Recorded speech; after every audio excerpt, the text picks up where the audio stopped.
Okay. We've come through the design cycle all the way from conceptual representations to implemented systems, but it actually doesn't stop there, because once the system is implemented, then we turn into scientists. Remember, engineering is to move in the direction, in the synthesis direction, and the design process has iterative loops. We're always going to be putting together a system, then taking it apart to see if we can simplify it, discover whether there's some ambiguities or inconsistencies or incompleteness or incorrect specifications. We can go all the way back to the top to gather and elicit more requirements or to refine them. So we're always traveling up and down. But when we travel upward, that's the direction that scientists proceed. Take things apart and build theories for how they behave, how the structures give rise to behaviors. And the other way around is we want to build systems based on the behaviors that we want, and we want to put together structures that will implement those. But at the bottom level, once a system can stand up on its own, system means to come together and stand on its own, so it has a structure and it behaves. We now need to evaluate that system. On the way down, we can always be unit level testing things to ensure that they are behaving the way that we thought they should behave. And that's clearly important. We do this all the time. But at the end of the day, once we have an existing system, we want to be in a position where we can become stinking rich and make lots of money by evaluating the system. In our case, evaluating and assessing the user's experience with our human-computer interface. Because whatever that tool is, we want to prove to the world that ours is better, that people should buy ours rather than the other ones. So we want to have metrics for assessing basic aspects of this. Now, we will be able to feel out different flavors of the user experience. I might as well put those on.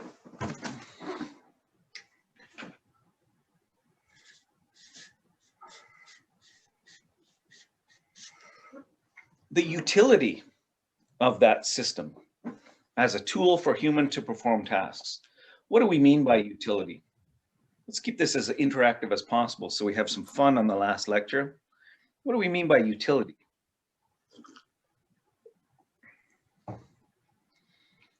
Surprisingly, these will be controversial, okay?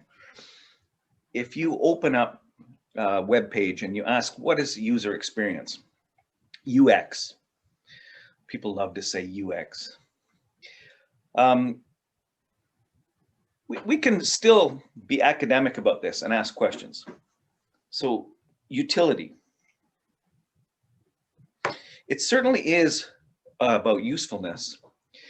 And anytime you want to ask a question about the application of user experience to a human-computer interface, just ask the same question of a tool that you bought at the hardware store.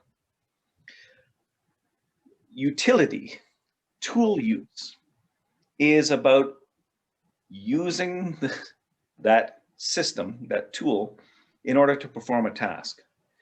Now, the basic question 0 is, can that tool be used to perform a task, right?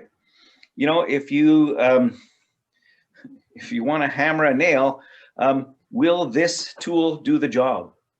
Now, we know that we have generic tools and we have very highly specified tools, and we have novices and we have experts.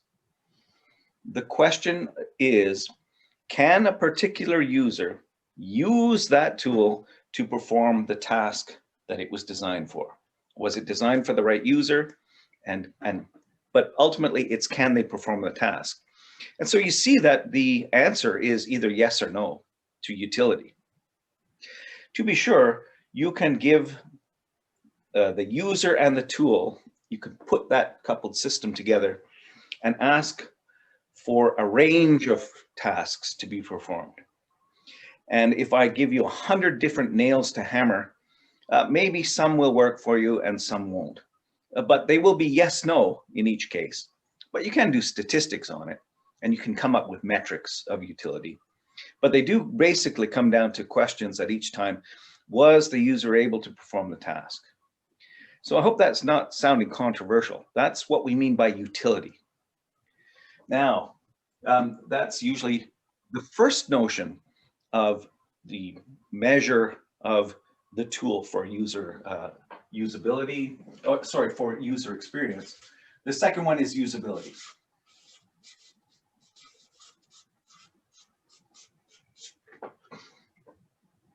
See why I'm putting these together is because I can ask a question, what's the difference between utility and usability?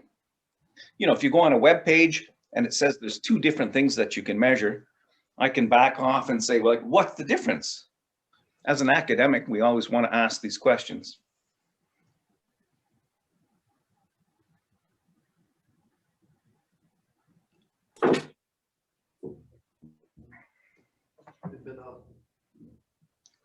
Austin's asking if utility can be on a scale. It certainly can. I can give you a number of tasks to perform with a single tool. So one user with one tool can be asked to perform several tasks. And the answer will be yes or no for each one of those tasks. So you can certainly come up with a value, a scale, the number of times that they were able to perform the task. So utility isn't just yes, no, but each time the user tries to perform a task, the utility is a yes, no question. It's cold in our house today. I know it's cold in the house. I'm going to mute your ass. Where are you? Somebody send him a message. With the greatest respect and love. I know it sounded like you have a kid at home, which is what I've got, right? So this is March break in April. So I had to hire a babysitter who just showed up at 10. Here I am stressing and stressing, thinking they're not going to show up. Anyway, I've got, kids at home and lectures on the go. We've got some questions in the chat here, but if you don't mind, I'm going to suggest, and I'm happy to have discussion about this, that usability is something that can be measured as a metric. That the usability of a tool is something about how well you can perform the task. And we ask, how well are you performing it? We'll be thinking about performance metrics. And that's actually where we want to be in software engineering. We want to come up with measures of the user's performance of a task when they're making use of your tool so that you can compare it to their performance when they're using somebody else's tool. So I just want to land that, and I hope it's not too controversial, but if it is, I'm happy to take it on academically. Anyway, just if you just Googled this stuff, you find one more that comes up.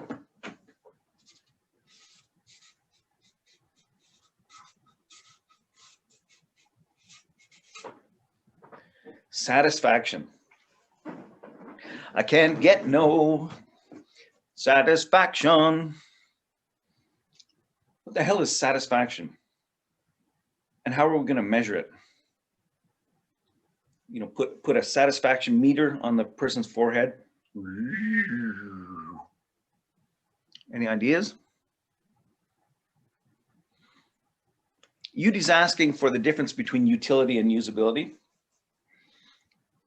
My suggestion is that utility is can you use this tool to perform a task?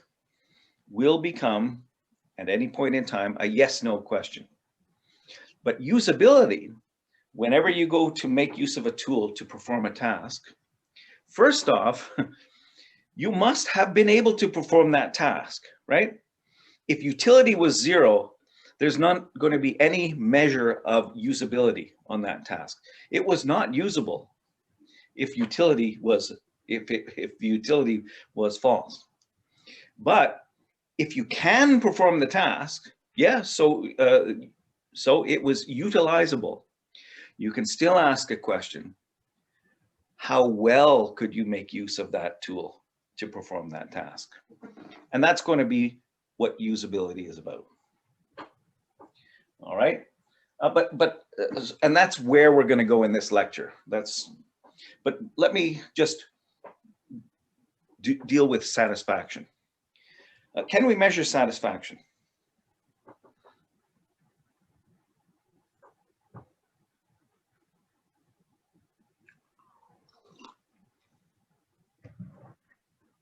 Right? I encourage more chatty interaction because I don't want to just be kind of being pedantic about this. You probably can see that because I'm a software engineer, I kind of have a predisposition to regarding measures of satisfaction as being unsatisfactory. How's that for a joke? Okay. How are you going to measure satisfaction? Anyway, the answer is as follows. I'm going to draw another line, and I could have started the lecture here. Okay. I could have said, what are the methodologies for evaluating the user interface? And then I can ask another question. Can you evaluate a user interface without a user? There's an exam question right there. There's the exam question. What's the answer?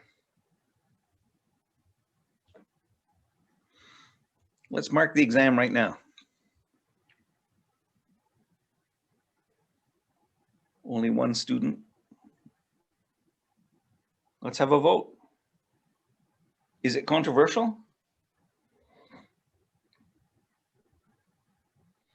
Does it make any sense whatsoever to consider the usability of a user interface by just looking at it? Say, here's my user interface. How do you like it? Okay, so it's not controversial.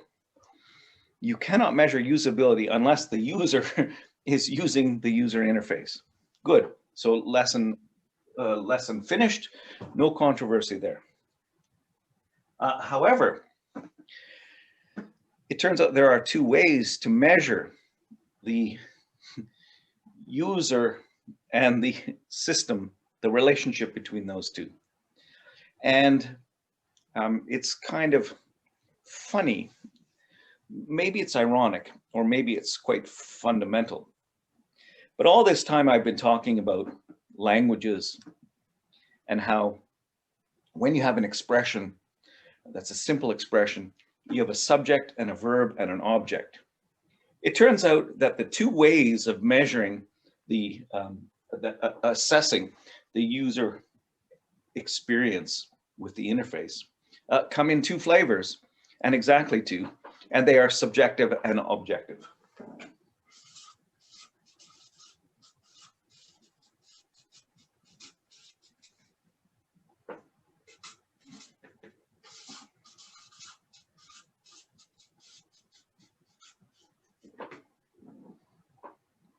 You know why you came to this last lecture? It's because you're getting all the final exam questions. Well, not all of them, but you're getting these final exam questions. What's the difference between subjective methods and objective measures? The reason I'm asking this on chat is because I don't know if this is obvious or not obvious. If we were walking around in the classroom and I'm lecturing to you, I can see people nodding their heads up and down. Yeah, subjective and objective. I understand that.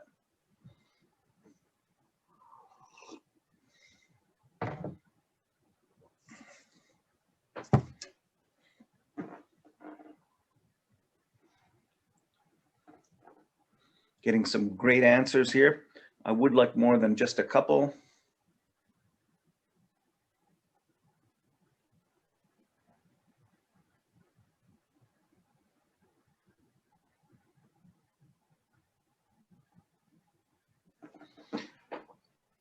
So I've only had half a dozen answers, but it indicates to me that this is not controversial, right? Subjective measures rely on, based on user opinion.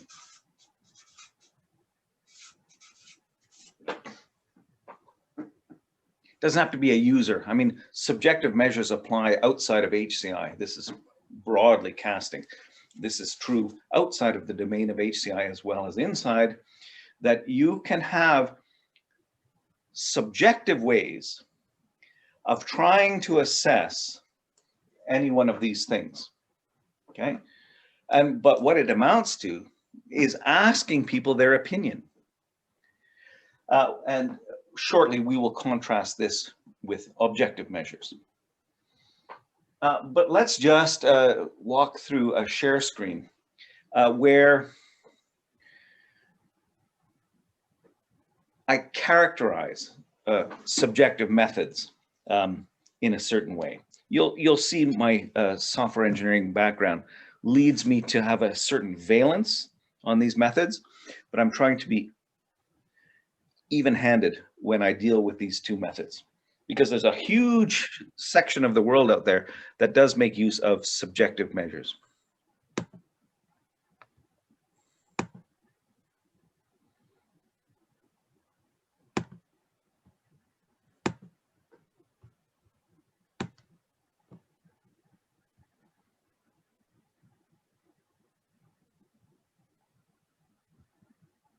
Pulling up my annotation tool, Spotlight, looking good. Oh, I always lose my chat. Really have to send an email to that guy that invented Zoom. I've got my Spotlight, I've lost my chat. There's my chat. Here we go. Okay, so it's not too controversial. Subjective measures cannot be checked or confirmed. There is no way to verify a person's opinion.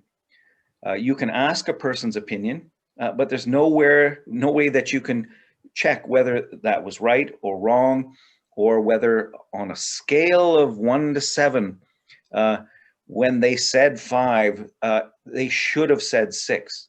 There's absolutely no way to verify a subjective measure. Okay, so that's one weakness of that. It turns out that will contrast exactly with objective measures.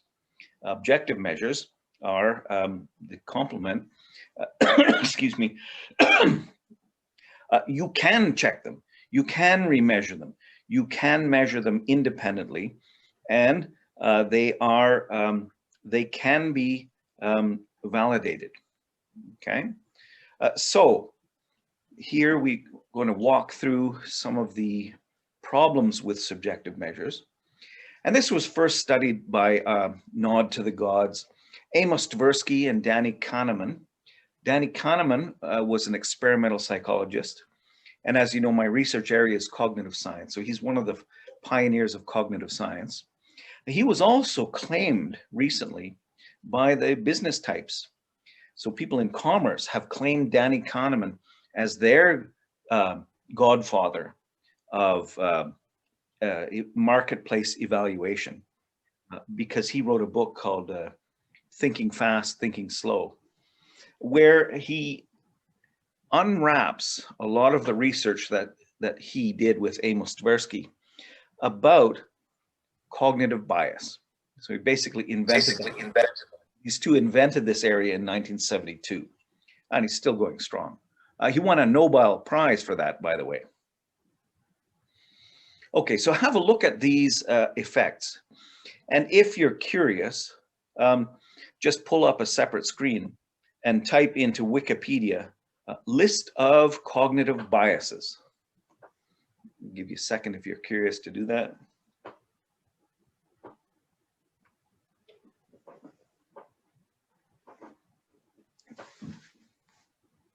It's kind of like the experience of typing in non-functional requirement to Wikipedia.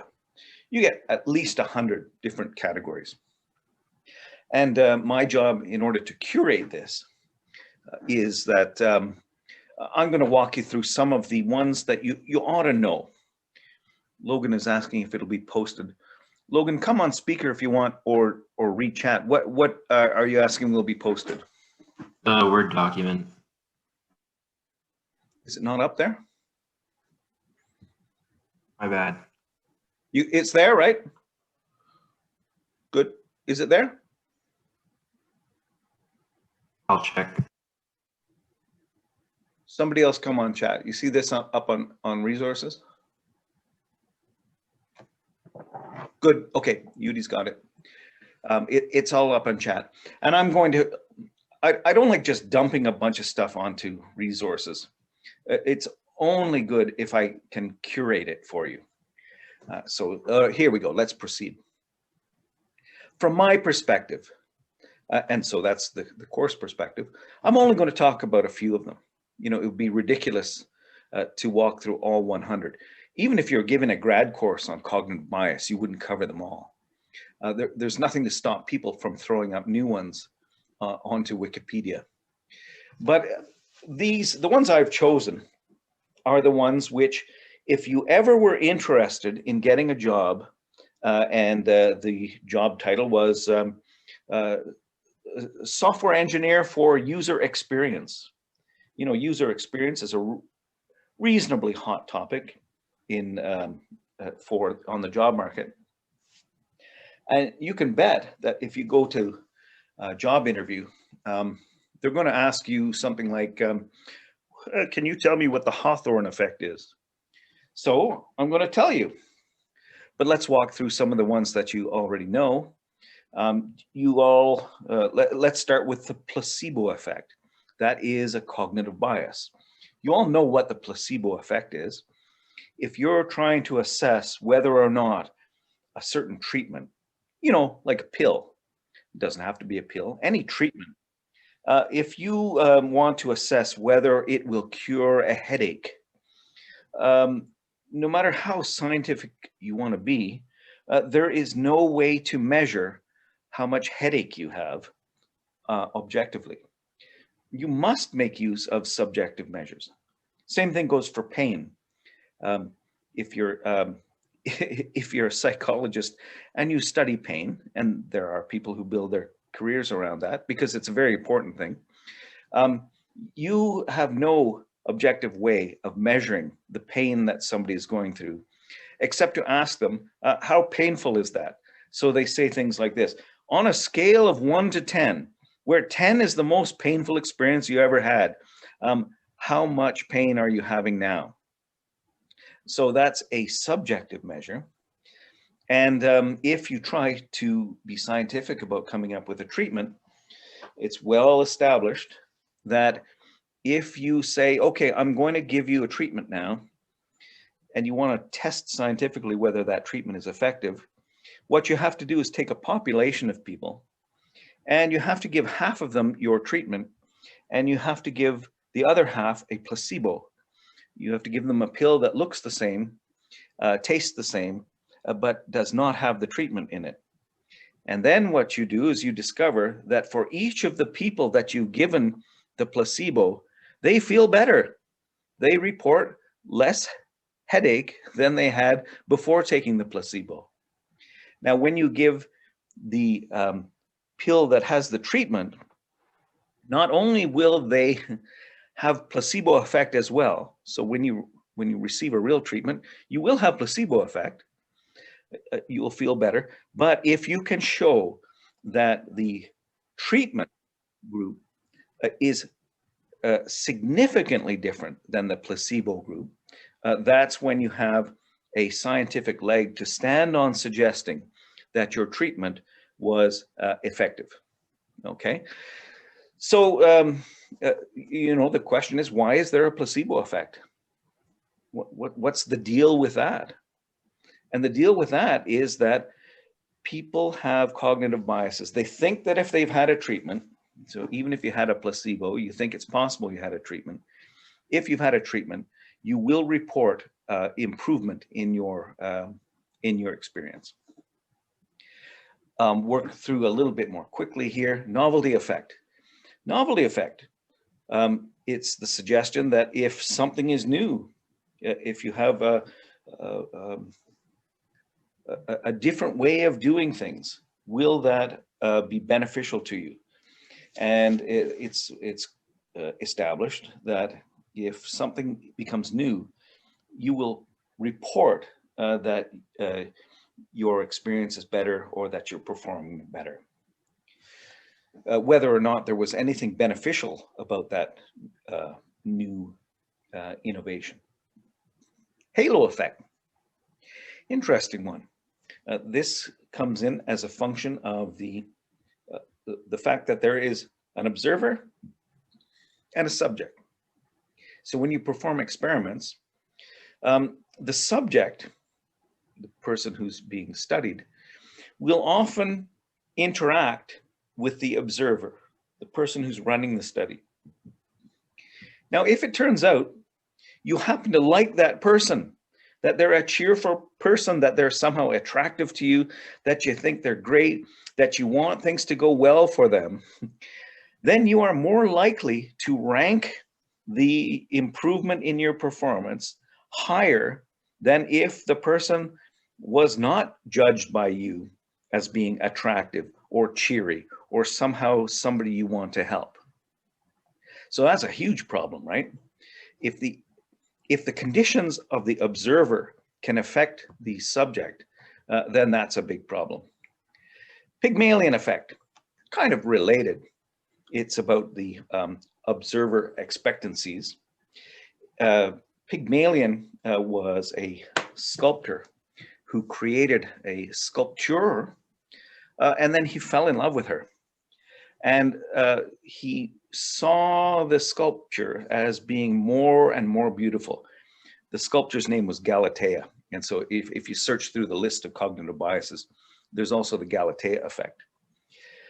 The Pygmalion effect is that if the experimenter somehow gives you an indication that they think this is the greatest user interface that they have ever developed, and they ask you to rank it subjectively, the users will tend to rank it higher.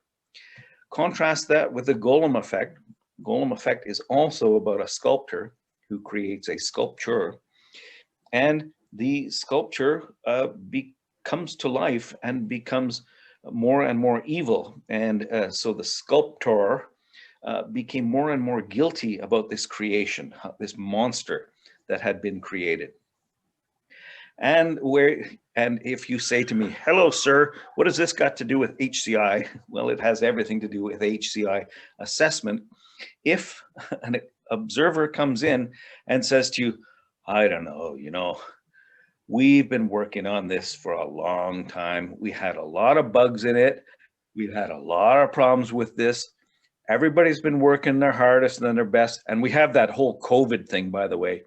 But look, check it out and let me know if we're on the right path or not. How do you like this user interface?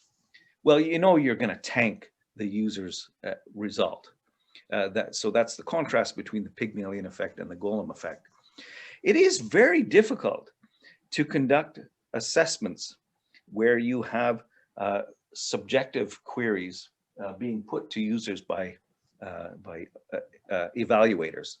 It is very, very difficult to be completely, absolutely controlled, neutral, and balanced across all your subjects. So there, none of that is controversial. Also, you'll go into a job interview and somebody will ask you, do you know the Hawthorne effect? So I'll tell you the Hawthorne effect. Here's the Hawthorne effect. This is Hawthorne, Illinois. This was the Western Electric Company, big company making the kind of things that you want in telephones and telegraphs, whatever was around in 1925. They were building them. They were building transformers, winding coils, and they wanted to be very systematic, scientific, engineering management. They wanted to find ways that they could somehow optimize the performance of the workers at this Hawthorne plant. Stephen is just sending me a message, I think, but no message is coming through. So in any case, the reason it's called the Hawthorne effect is this is the Western Electric plant in Hawthorne, Illinois. If you travel on Google Street View, you can still see the plant there. So this is just a recent snapshot. If you drive in your car through Hawthorne, Illinois, you look over to the right over here, you see that same tower. There's the train tracks, there's the road, there's the underpass, there's the tower, still there, Hawthorne plant.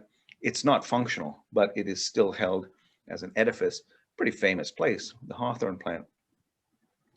In any case, what happened here is there was a study done where they said things that you probably heard. This is not apocryphal.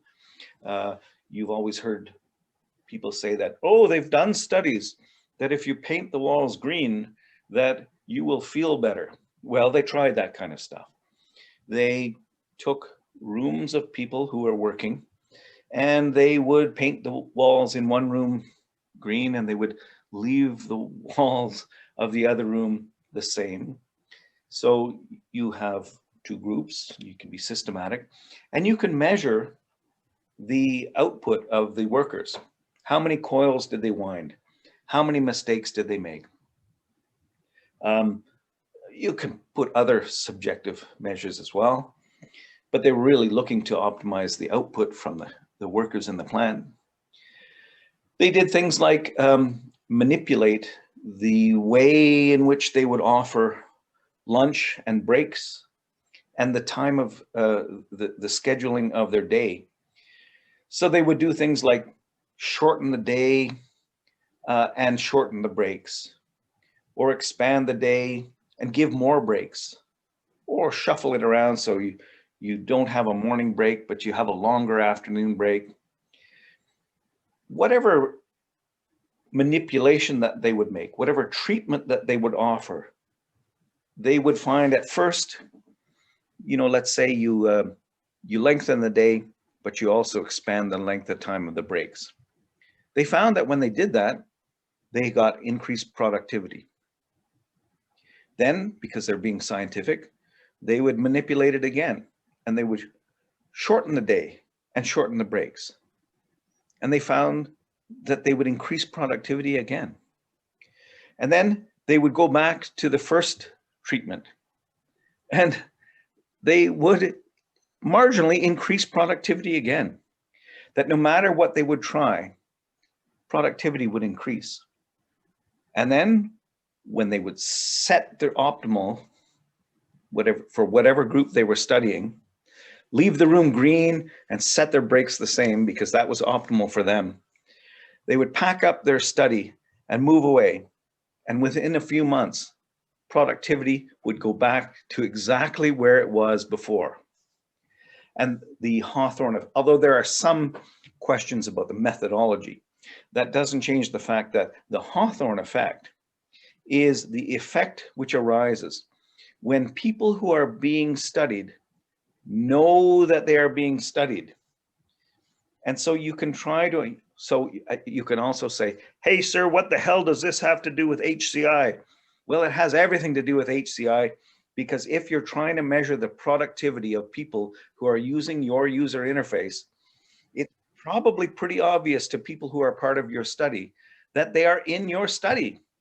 And so much of the effect that you have with coming up with an innovation for the layout, the design of the screen, the color of the background, the fonts that you've chosen, that when you make those changes and you offer it to users and you say, I'm doing a study, you will find a rise in performance, which is unfairly attributed to the changes that you've made. It generally has a large part to do with the fact that the people you're observing know that they're being observed. There we go. So, is that enough? Have I made my point? or at least have I pointed out some of the shortcomings of subjective evaluation. Now, it probably doesn't surprise you that the vast majority of attempts to evaluate human-computer interfaces turn out to be subjective ones. And that's a real problem for HCI, especially for software engineers, okay? So if you dig around, if you look up on Google examples of subjective evaluations of user interface, you find some real crazy ideas. There's one page I found, this person, I don't know if I should blank out his name or not, but this person is suggesting that all you need to do when you create a new human-computer interface is ask them on a scale of 1 to 7, how easy did you find this task? Let me let that drop on the floor. Ploof. Like, you can all see the weakness in trying to come up with a measure of the usability of a system. First off, by asking one question. Second off, by trying to pretend that this is some kind of valid measure of the user interface. Okay, so nobody would do that. Nobody would take that seriously. But you might suggest, well, look, maybe let's make a bigger questionnaire. So here is a very early system usability survey. Questions like, oh, I think I'd like to use this frequently. Strongly disagree, strongly agree. I found the system unnecessarily complex. Disagree, agree. Okay, these are a bunch of questions which you can ask. But if you think that these answers are not being corrupted by the hundreds of cognitive biases that are out there, then you're dissuading yourself. Now, that's not to say if you didn't balance your survey with foils and tricks and tests for inconsistencies from the user, that you might not have a reasonable questionnaire. But you would really have to do this for hundreds of users. Typically what happens is you give this questionnaire to 5 people that you found in the hallway, and you come away thinking that you've got an objective measure of the usability of that system. And you do not, okay? Here's another one that's often used in my research area, the NASA TLX. It must be objective because it comes from NASA, right? And they do rocket science. But the NASA TLX is not an objective measure of the task load index. It's just a measure of people's opinions of the task as they perform it on your system. So it's not even a long set. It's 1, 3, 4, 5, 6 question, 2, 3, 4, 5, yeah, 6. And they aren't, you know, the notion is that somehow you're going to put a check box here. So it's not from 0 to 10. It's a finer degradation, but you know that you could put this on a scale of 0 to 100. That doesn't change the fact that the users are giving you an opinion which is corrupted by cognitive bias. Okay, have I made my point? I think you can see which side I'm coming down on. I'm not saying people don't use these methodologies. I'm just pointing out that they need to use these, being fully aware of those cognitive biases. And it's very difficult to get objective measures from that. So how do we get objective measures?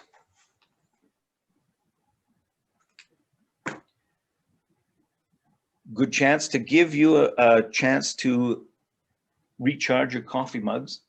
Let's not take too long. Let's just give it 3-4 minutes, and then we'll meet back here.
Coffees are recharging. Good.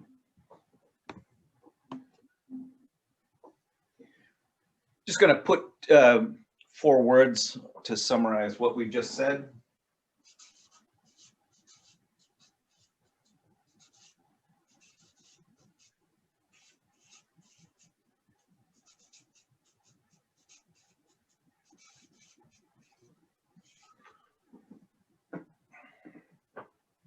As people are coming back online, I'm just saying that, okay, subjective measures like questionnaires or asking people, what do you think, are based on their opinion.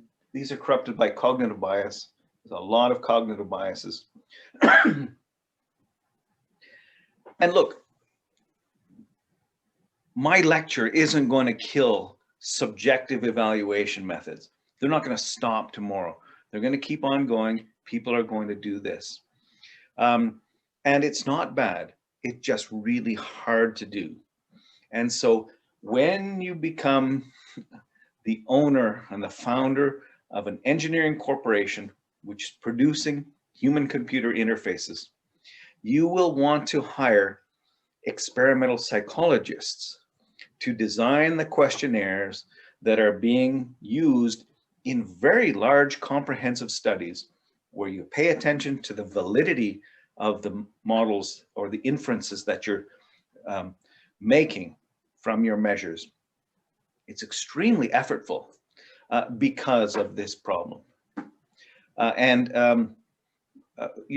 Software engineers know about this, but it really is part of the domain of experimental psychology, that you should hire psychometrists in order to run these studies and to design your surveys. Okay.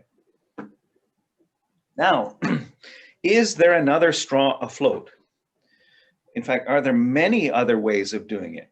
No, there's only 2 ways. You can tell I love dichotomies, right? If I find a dichotomy, my job is to tell you about it. That, okay, there are subjective measures and there are objective measures.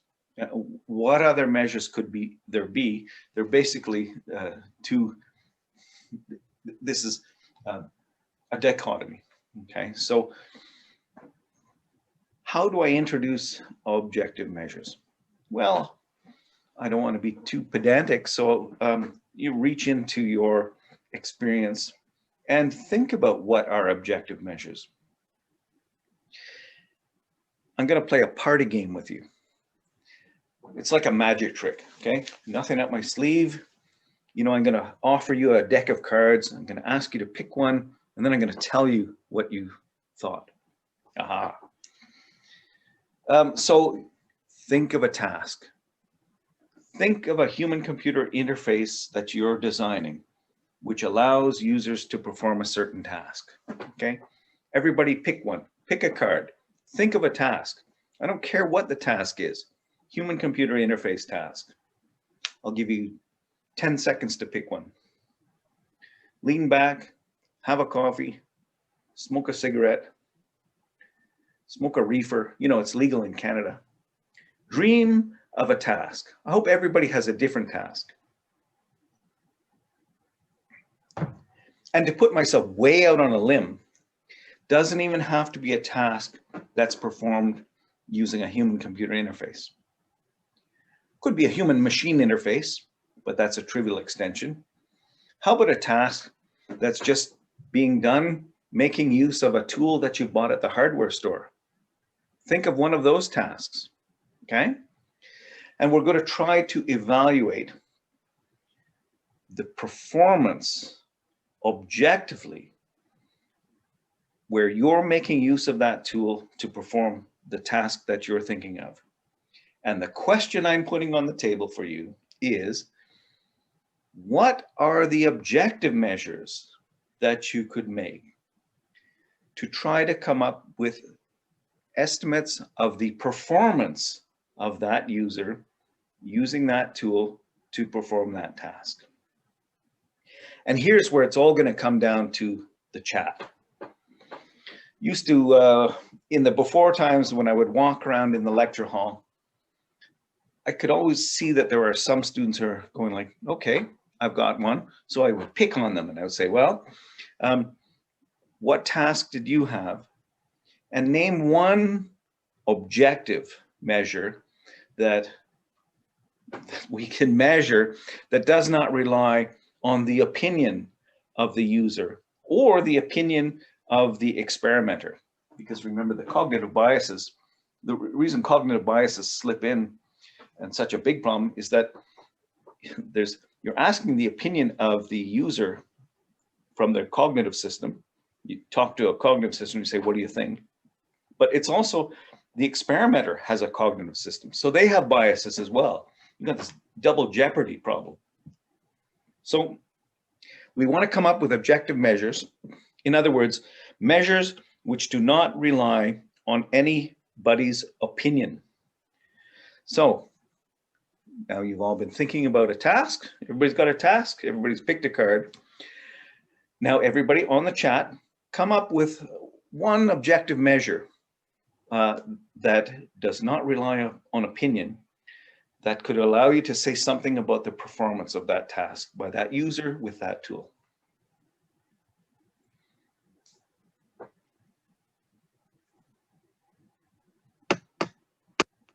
Hello, is this thing on? Was I muted? Dumb professor, he's always muted, right? Okay, here we go.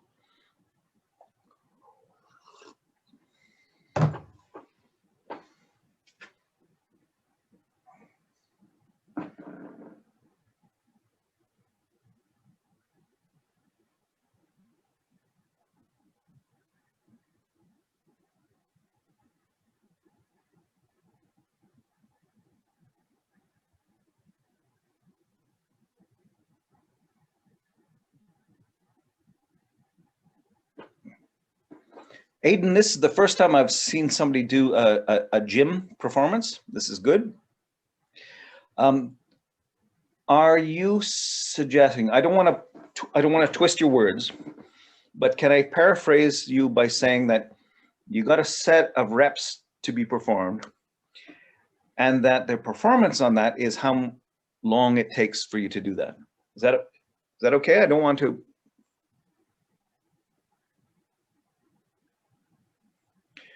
Elliot's got a great one. You know, I'm a soccer player. I'm a fullback on my team. That the performance in that game of soccer can be measured by the score. It's how many goals you kick. But in a game, think about a game is that you've got a number of goals that you want to kick, and the other team has a number of goals that they want to kick. Now, if you just sent out a team on the field and there was no other team, which might be how you do it in COVID, right? You say to the white team, okay, you guys go, you ladies go. Ladies and gentlemen, on the white team, go, and you have the field, now kick as many goals as you want. And then you put the black team on, see how many they can kick. You see, it doesn't really work in terms of performance, but you could see how many goals they could kick. When you don't kick the goal, you've wasted some time, right? Okay, let's see. Aiden's got a good point that there are trade-offs, and that's exactly where we're going to go at the end of this thing here. So thank you for that. But I am waiting for I'm waiting for a few more chats. Aiden, Elliot, thank you very much for being there on interactively. I really just got half a dozen. So I'm going to wait. Each one of you has a task in your head. I should see 150, well, maybe not 150, maybe more like 70. I should see 70 responses from each of you saying, okay, well, here's one thing that you could measure to see the performance of this task. And actually, another way of saying it in a scientific fashion is to say, let's say you have a tool to allow a user to perform a task, and you want to compare to that same user using a different tool to perform the same task. What could you measure to distinguish the performance that they have with those two tools? So one user, two tools, one task. How could you distinguish which one facilitates better performance? That kind of twists a finer point on things. And let's see what we got here.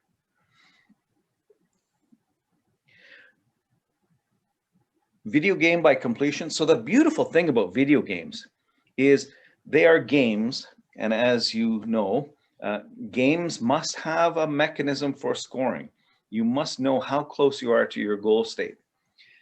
And so whatever metric you're using for your approach to your goal state is a measure for how close you are to completing the task.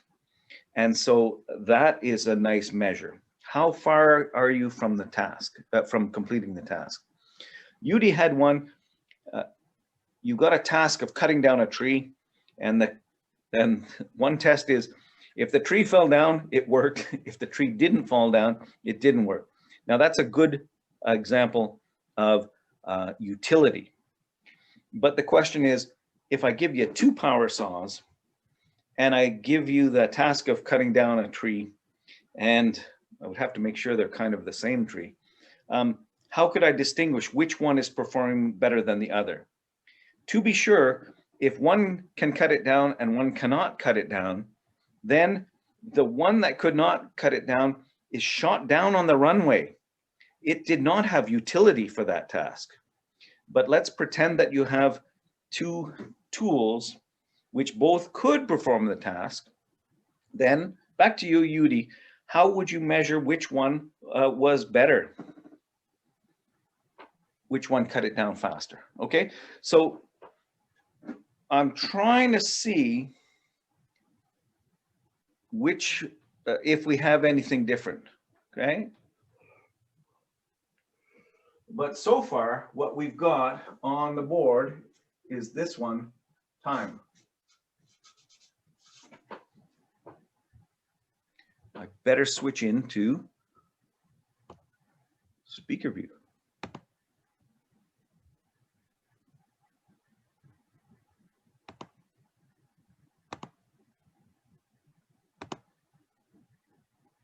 Hi, I'm back. Okay. Adriana's got speed. Adriana's got smoother cut as well. I will come back to that shortly. That's very astute. Okay. And Trevor is saying, which one does the worst job? Now, of course, we're going to have to come up with some notion of what do we mean by did a worse job. So let me try to channel this. The vast majority of responses that I've got so far is the number 1 response on the planet, that time, task time, can be used as a metric of performance. The thing about that is it turns out that the higher the time does not mean the higher the performance, right? Right? So it's inverse of time. I could put time to the -1. But let me wait for another one that's not time. And I know we've got smoothness and which did the better job. But let's just see if we have any others, because I do not want to be pedantic here. I don't want to say, I know the answer and here it is for you, and doesn't matter what other people say. All 150 of us, well, 70 of us, are going to answer this from everything that we know about HCI, HMI, and all tasks on the planet. That's the beauty of this analysis.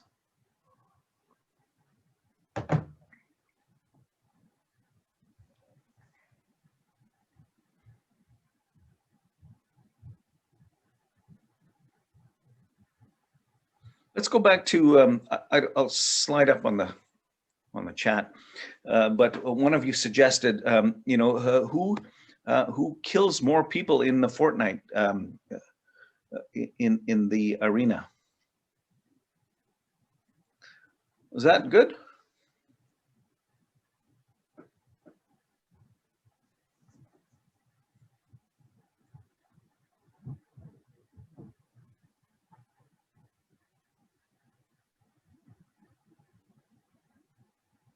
Trevor, I'm going to think about this one. It's interesting one.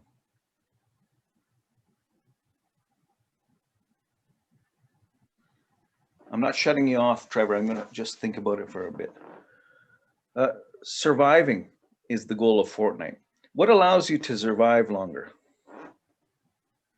What allows you to be last one standing?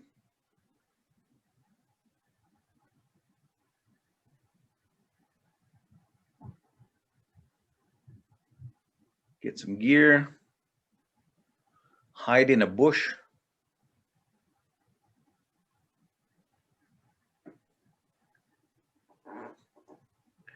There's no glory in hiding in a bush, is there, Anthony? No. If we're ever in the same battlefield and you see a guy kind of dressed up kind of funny and he's like reaching for his gun like this, and he's looking around like this, that's me, okay? That's me. Just shoot my damn ass from a distance, right? Get with that long gun. What's the long gun called? Like just poof, I got your ass. Now, what was it about having that gun that allowed that person to perform better? Because that's what I want from you.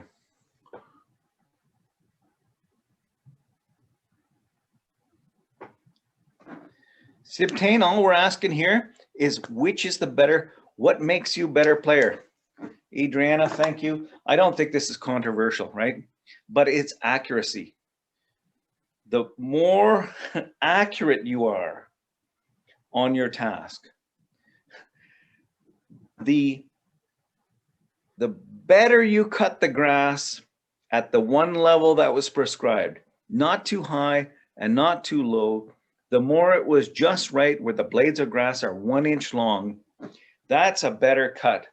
That your saw cut was smoother, that you got the tolerance of the finish of the cut to where it should have been. This is accuracy, okay? So let me put this down here. Accuracy. That another metric of performance, which is entirely objective, it's not somebody's opinion. You can go and you can measure how far away were you from your goal state? How close were you within the tolerance that was prescribed? How many times when you shot did you kill that tomato head guy? And that's accuracy. Now you've noticed I've put them, I've kind of established a column and row thing here, which you know what's going to come up here. Is that, I don't know, if I asked you to think about whether a Dvorak keyboard is better than a QWERTY keyboard, what objective measures do you have for testing that? This really lands it nicely back in the HCI domain.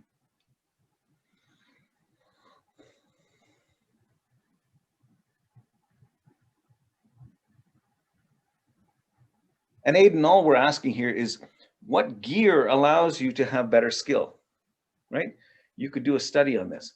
Say, in Fortnite, which gear allows you to have better skill, to perform better?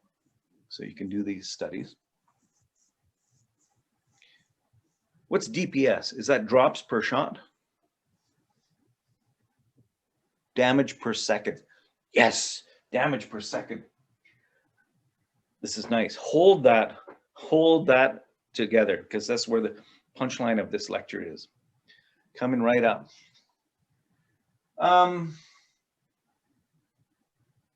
Let's do typing. Let me neuralize you. Pew! Never mind thinking about Fortnite. Never mind thinking about your task. Just think about typing. I'm going to give you 2 keyboards and I'm going to ask you to type this piece of text. What can you measure to tell me which keyboard was better? I want all of them.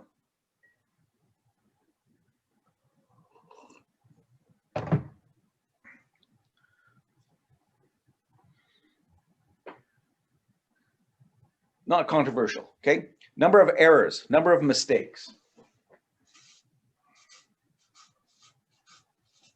Okay, you count the number of mistakes that they make. And what else do you count? You count how much time it took for them, okay? Now, if I ask you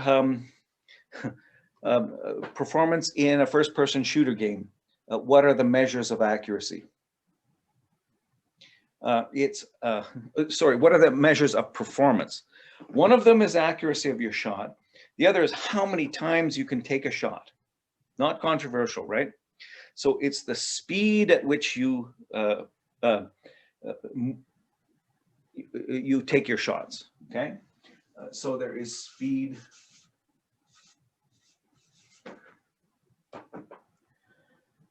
And now I just simply have to point at this one here that for typing, the number of errors that you make is not a measure of performance, right?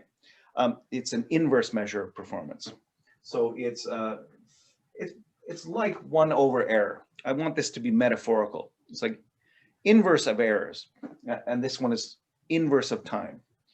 I inadvertently have a negative sign here. That's not meant to be a negative sign. That's just meant to be a bullet.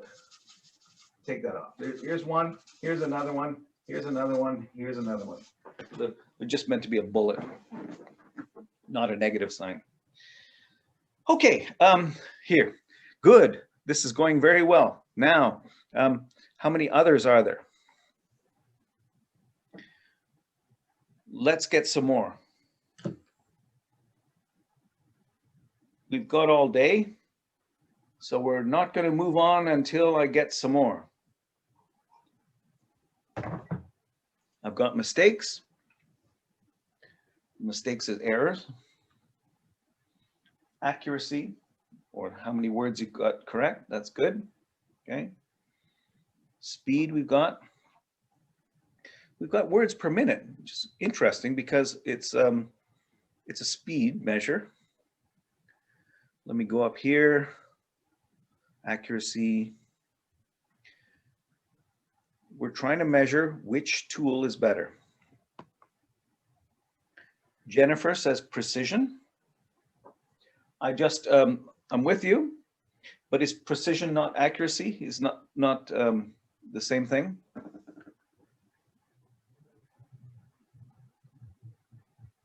Come on, chat. Come on, voice, if you can. Tell me how they're different. Turns out precision and accuracy are different. They're highly correlated. So I think accuracy refers to like how close a measurement is to like the actual accepted value, and then precision would be how close the measurements are to each other. Yes, that's absolutely correct. But they are both in the same category as a distance measure. One is the distance of the mean, and the other is the distance from the one sample. And you have a very astute comment there. And in fact, the difference between precision and accuracy is an extremely important one in statistics and therefore evaluation. But one refers to the mean and the other refers to the single sample compared to that mean.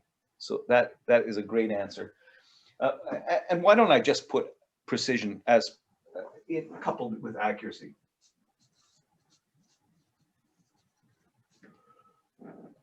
So thank you very much for that one. But I want other categories.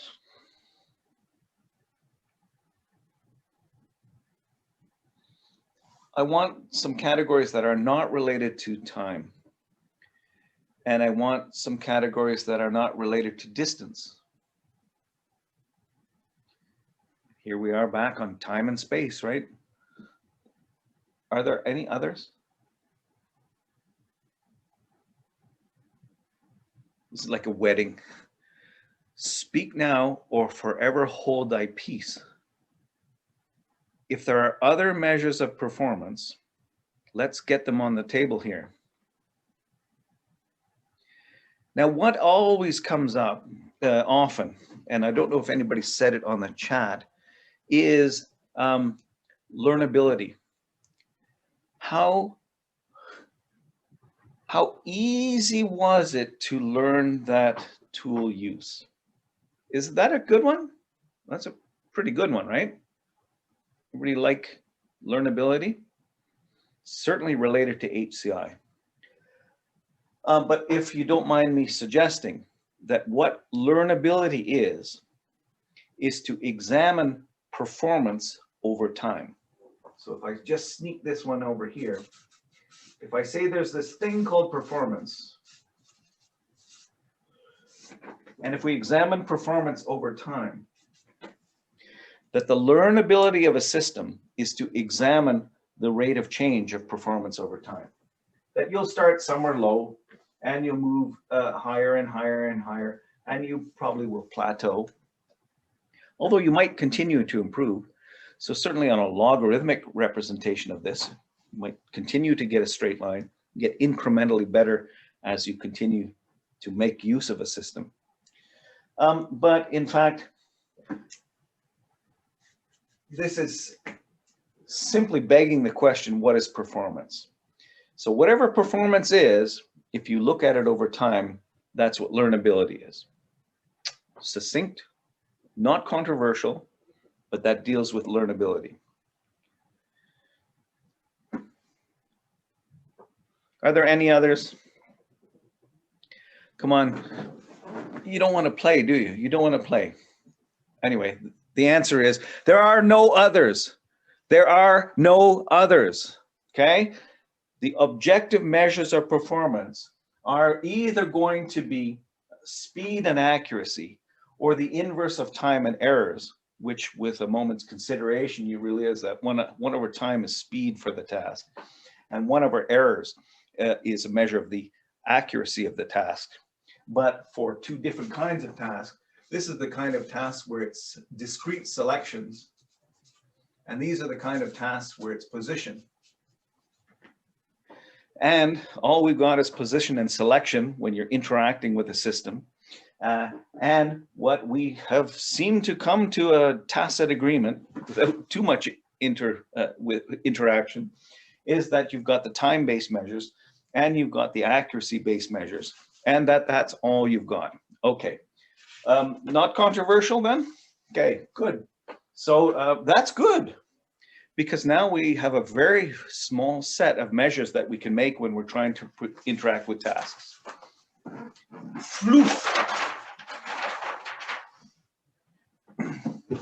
So let me share screen, and we're going to now look at the only way in which we can examine objectively the performance of a user with a tool, a human-computer interface, performing a task.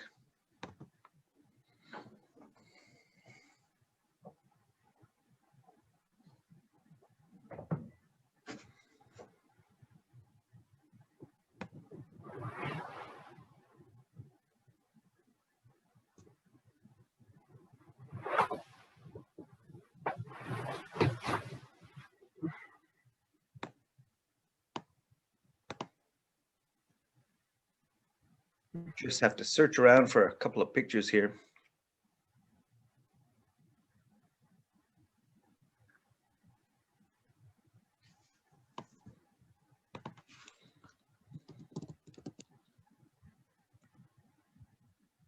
Here we go.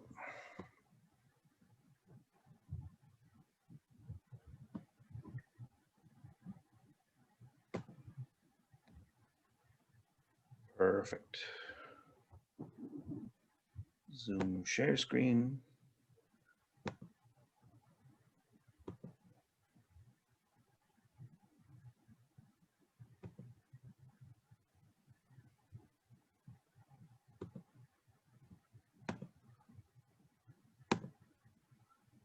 Yeah, I've got it.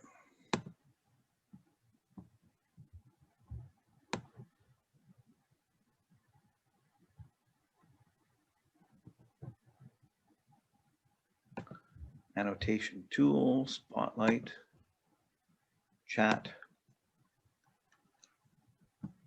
I know you're saying, sir, what the hell does this have to do with human computer interface design? Well, it has everything to do. Look at this handsome guy, Claude Shannon. This was taken about the time when he had just moved on from inventing ALUs so that you could do logic and math making use of switches. That was in 1924. And then by 1948, he had come up with this equation here. It's an expression for the entropy of a system. This is the information theoretic measure of it's a measure of the entropy of an expression, and it's a function of the probability that that expression could appear randomly. That's a funny way of talking about information, isn't it? But many of you may have taken a course in information theory, in communication theory. Shannon was looking for an explanation or a way of assessing the performance of a system, which was transmitting information from source Alice to receiver Bob, and that the system carrying that information was called a channel, and that there would be an objective measure of the performance of that system, and that would be a function of the bandwidth of the system and an expression which is a function of the signal to noise ratio. This was quite fundamental in terms of all information theory. And this was being done in 1948. This was being done at the same time that people were thinking about human computer interfaces. So new share coming up here.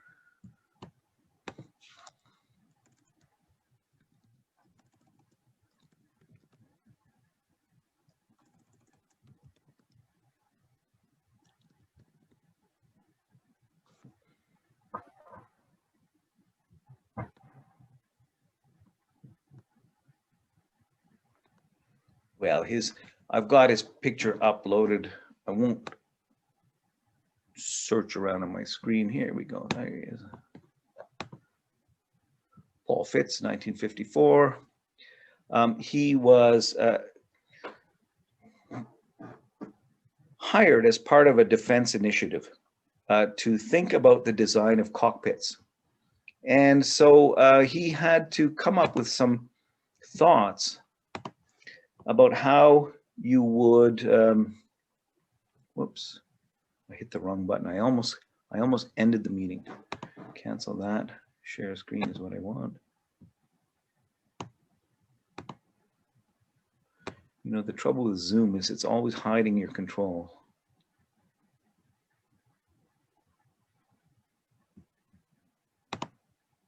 Am I back?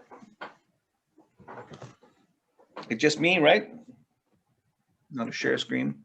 And I've got your chats back. Okay.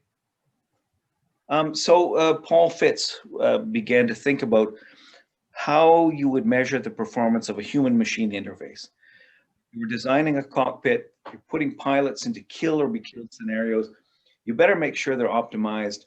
He quickly realized that everything the pilot is doing is about moving and selecting, moving and selecting, moving and selecting. No matter what task they're trying to perform, they're still performing their tasks with those fundamentals. So he began to establish a paradigm which would allow you to objectively assess whether a cockpit layout would support those kind of interactions. So he distilled it into those. You start at a particular position, you move to another location, and you select an object. was a button on the cockpit, could have been moved to select a lever, grasp that lever, move it to a new position, release it.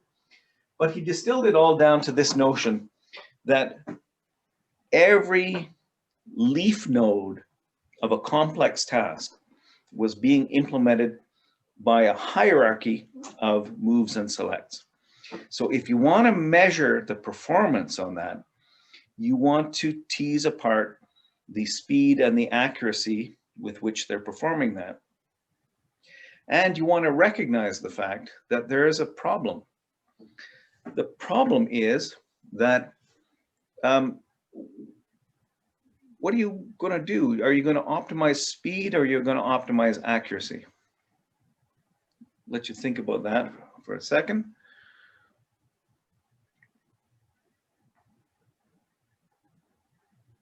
Which is more important? If I ask you to perform a task as quickly and accurately as possible, which is, by the way, what experimental psychologists say to their subjects when they're measuring their speed and accuracy. They say, I want it as quickly and as accurately as possible. What does that do to you? So this is kind of like incompatible measures. It's incompatible in the same sense that measures that are performed by quantum physicists are incompatible. If I ask you to measure the position or the momentum of an entity, particle, photon, right? What's the deal with that in our physical world? Can you measure something precisely in position and precisely in momentum? This is the Heisenberg uncertainty principle. There is a trade-off between those two measures. The two fundamental measures in physics, position and momentum, are incompatible notions. And that's what gives rise to all the problem in quantum mechanics. And that's what's happening here. When you have only two measures to make, a temporal measure and a spatial measure, the first thing that you hope is that they're independent. Are they independent? Exam question. Hello?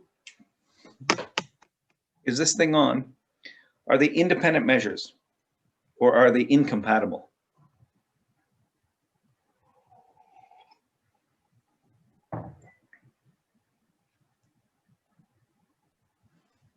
Anybody? Nobody?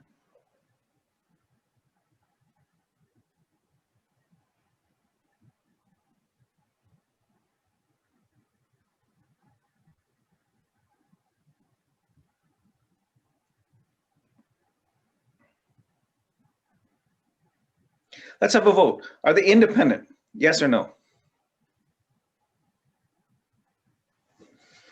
You know, in statistics, we want things to be independent.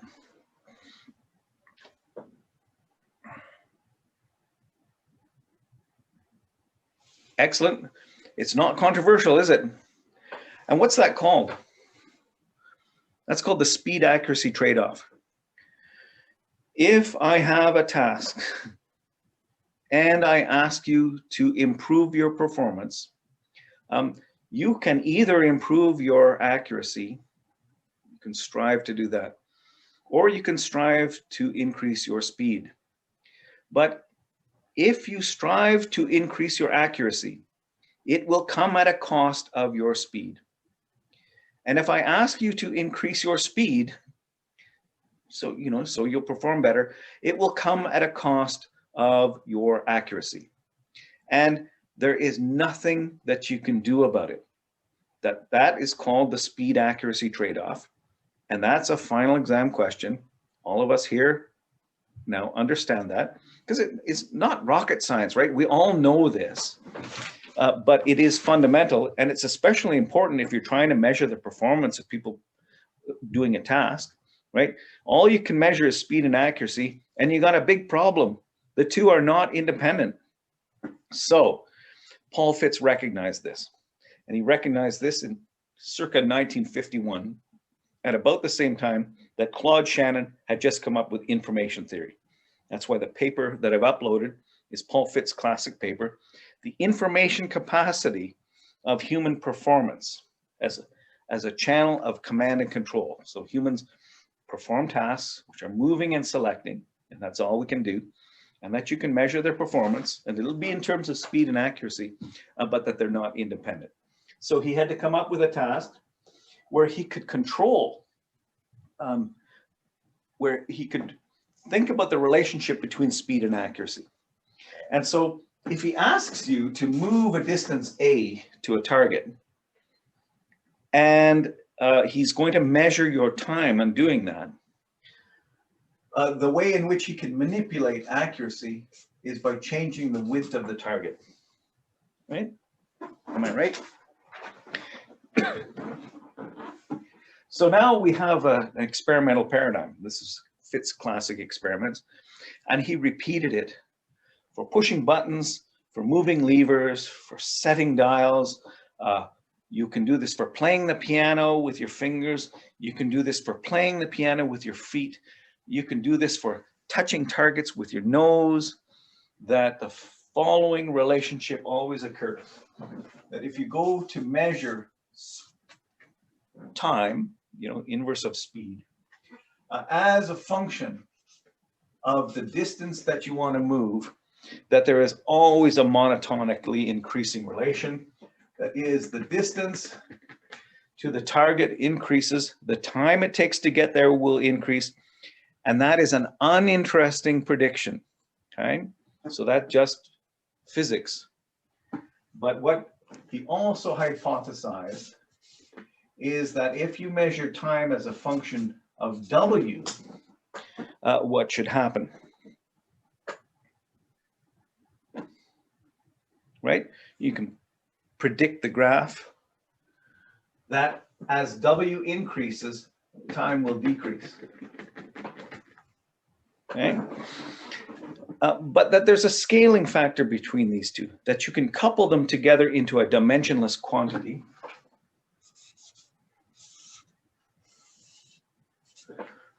That if you take the ratio of A to W,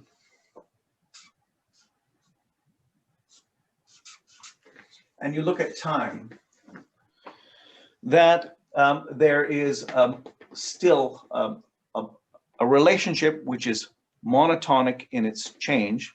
Like, there's no point at which the ratio suddenly leads to a peak and then a trough, okay? So this function does not have max or mins to it.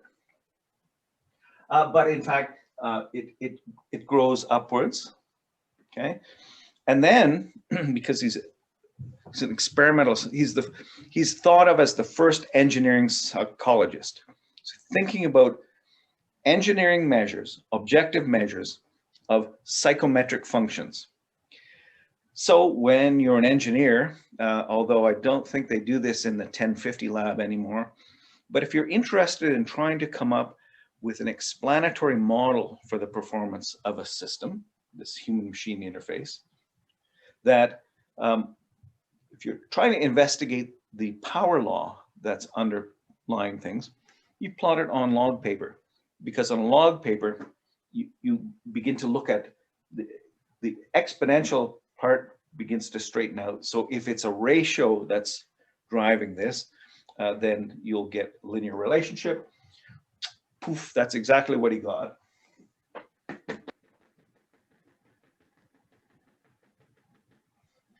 Beautiful straight line fits.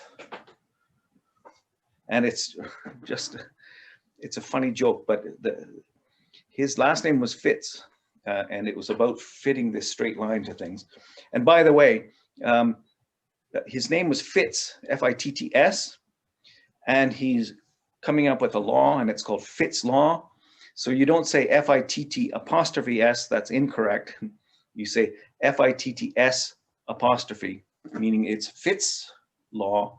You can say Fitz's law, but you don't say Fit''S, which is the biggest spelling mistake in our literature. In any case, no matter what task you perform, when it requires move and select, the data that you gather after varying A and W, so you see that A and W is this dimension here. So I've clearly got to run several experiments where I'm varying A and I'm varying W, and the user doesn't know what A and W will be. I pre-select one. You write this as a computer graphics program. Whoops, Paul Fitz didn't write this as a computer program because computers weren't around at the time. So he made templates. He had electrodes on the table, you know, just 5 volts.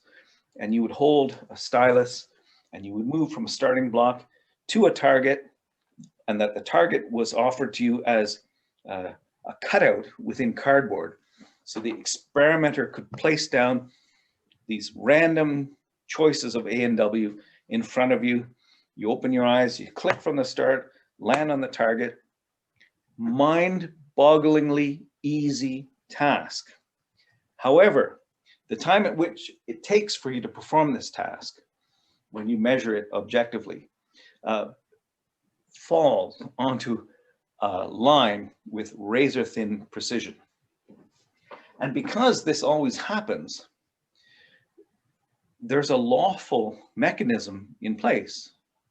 And so that's why Fitz began to study this. He didn't call this Fitz law, but we all call it Fitz law afterwards. He began to look at this curve, and it's a straight line when you plot it on log paper. So here's the deal. When I have to change this to log, okay? So previously I had A over W, and that gives you a curve. When you want to investigate a model for that curve, you plot it on log paper. If you get a straight line, then you now can start to construct a pretty simple model for that movement. And then you start to think about, well, what's important about this curve? Well, there's not much to what's important about this straight line. It is a curve, but it's a straight line, so it's a line, and lines have how many degrees of freedom? 2 degrees of freedom. There is the slope and the intercept.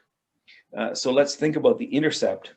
Turns out that Fitz really, in later experiments, we realized that there should have been a refinement to this, because there's a question as to what is happening at the intercept here. So the intercept here, where log of A over W is 0, when can that occur? It turns out that log has problems at 0, okay? So if we simply take this and shift it by 1 unit, all I need to do that is to add 1 here, okay?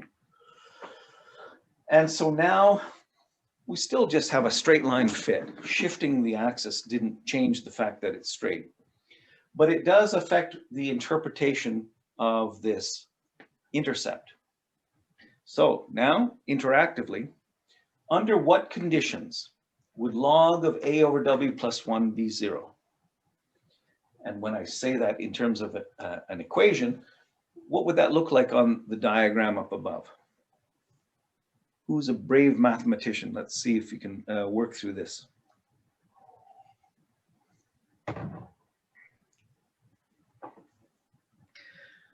Vishal's loving the math. If A is 0, you will be at the intercept of that curve. Any other chance for that to be 0?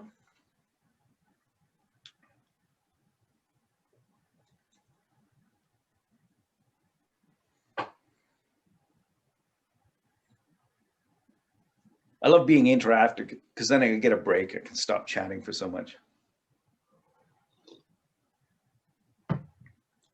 Any other conditions under which this expression could be 0? Come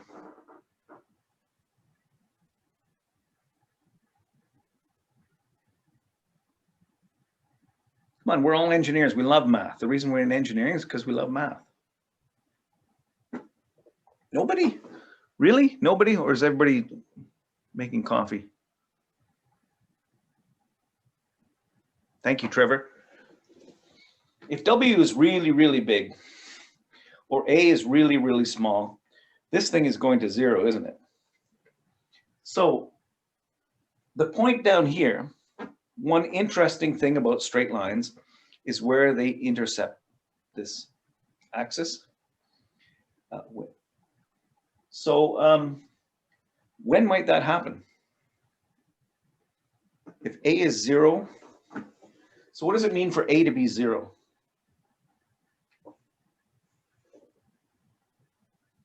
You didn't have to move, right? Target is right there. Or what if make W infinitely large? Target is there. Like, don't need to move. So what kind of task is that?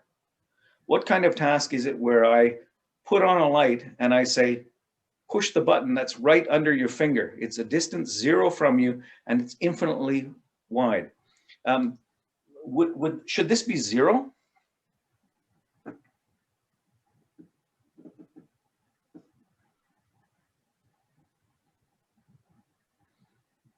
Harrison, when A over W is -1, but the thing is that that's why we shift it over.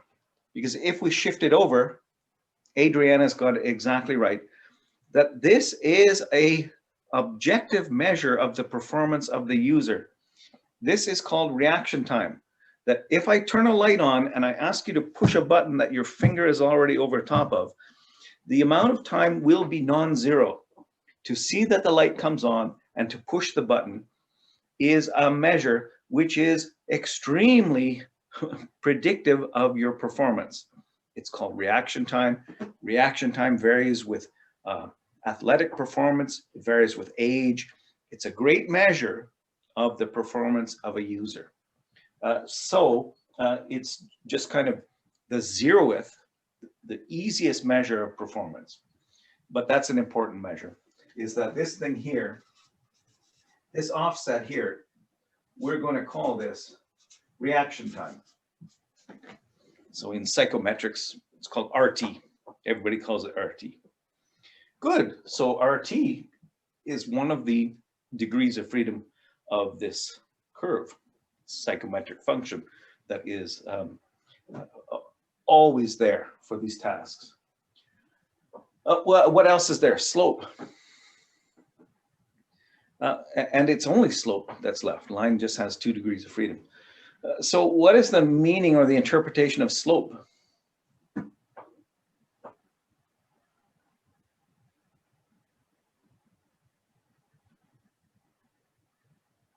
So Elliot, on this one, there's actually, the computer's not here. This is an experiment which is done without the computer.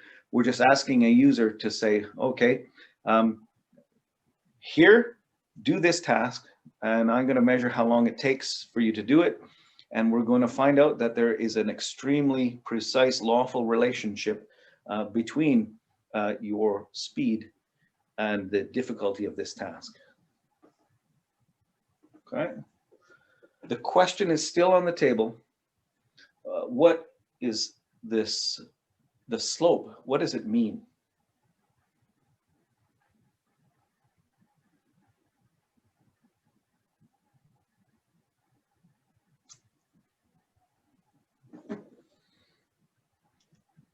It's worth thinking about. 20 seconds to think about it.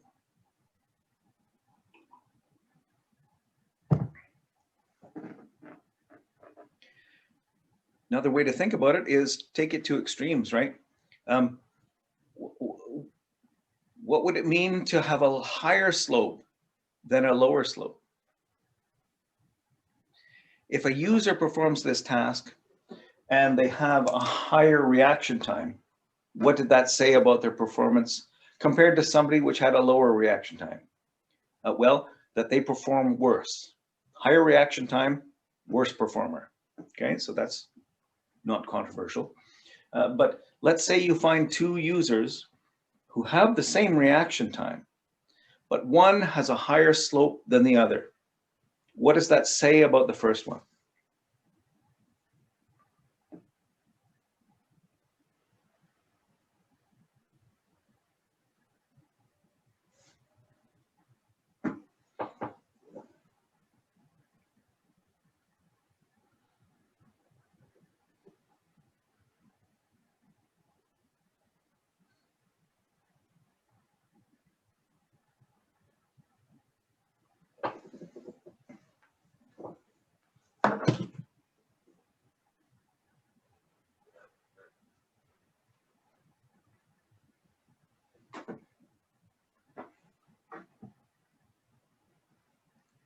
Somebody, anybody.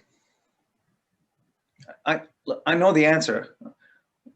You need to think through this.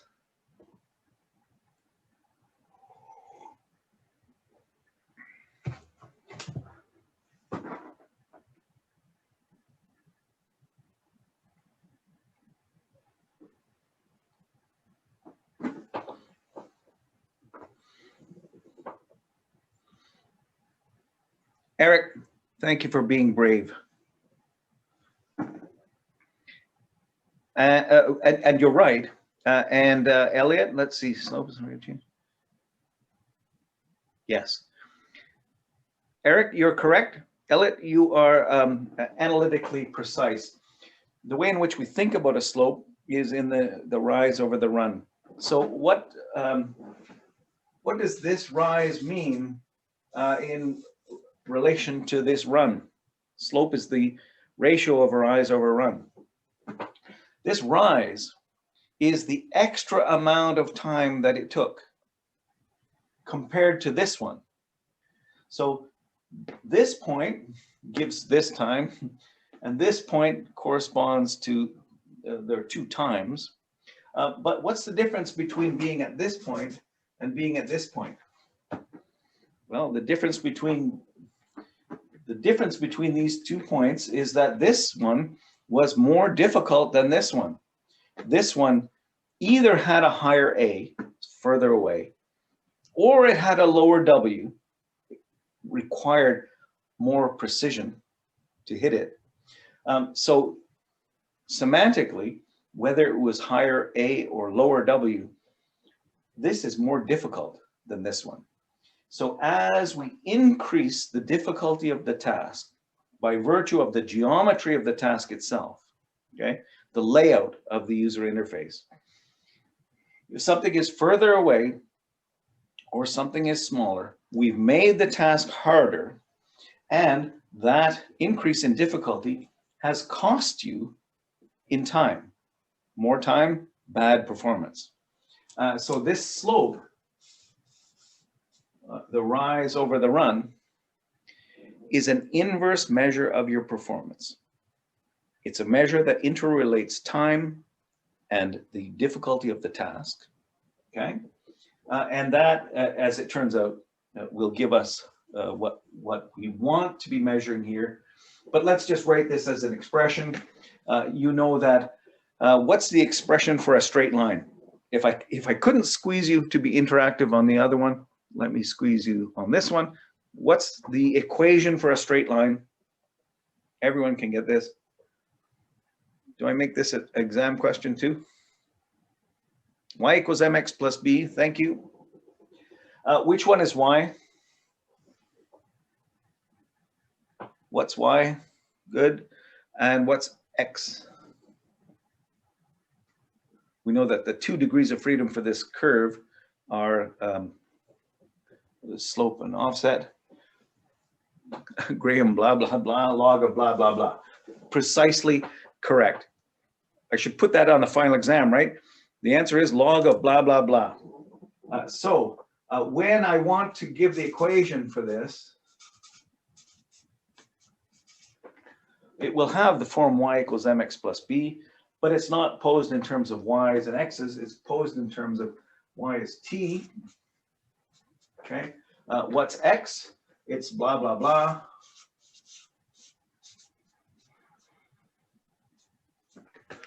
What's b?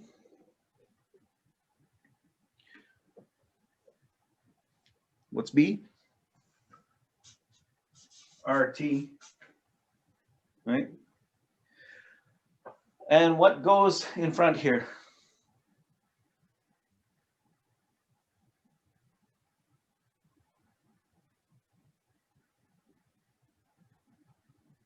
Not yet.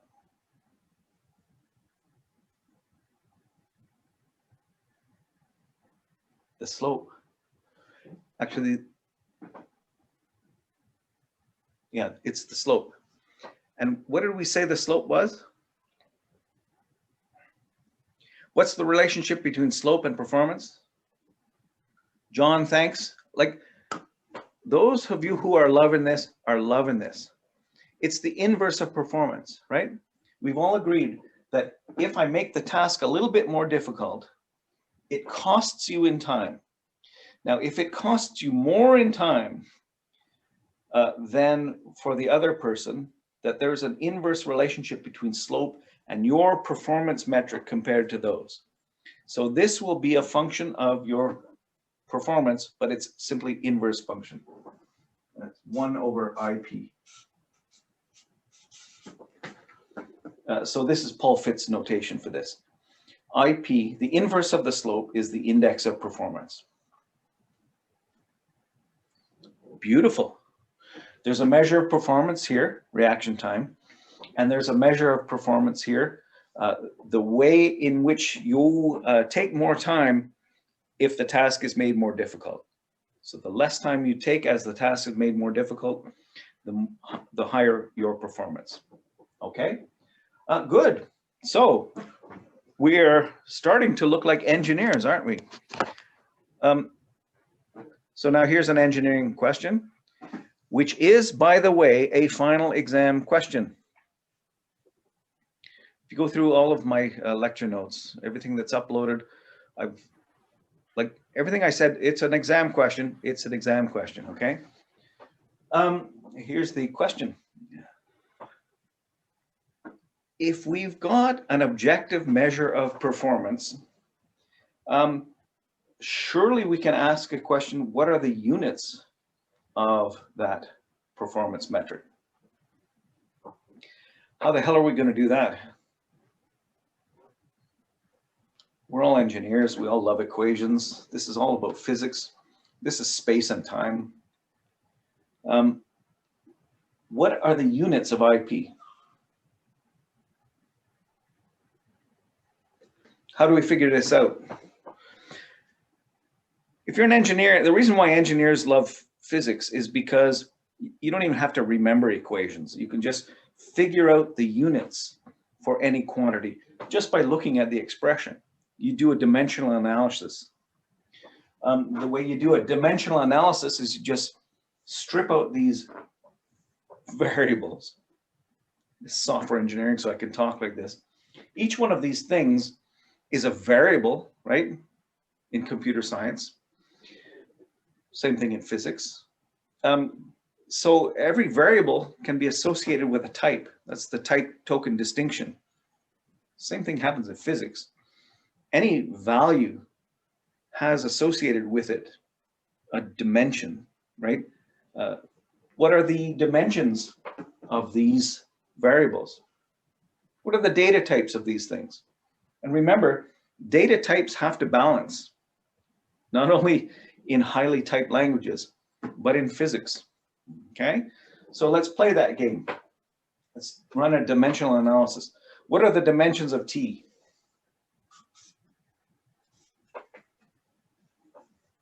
Thanks. Seconds. In all physics measurement systems, time is always seconds. Good old second. So whatever is over here is in seconds, and that equals 1 over whatever is down here, and that's what we're trying to find the units of this thing.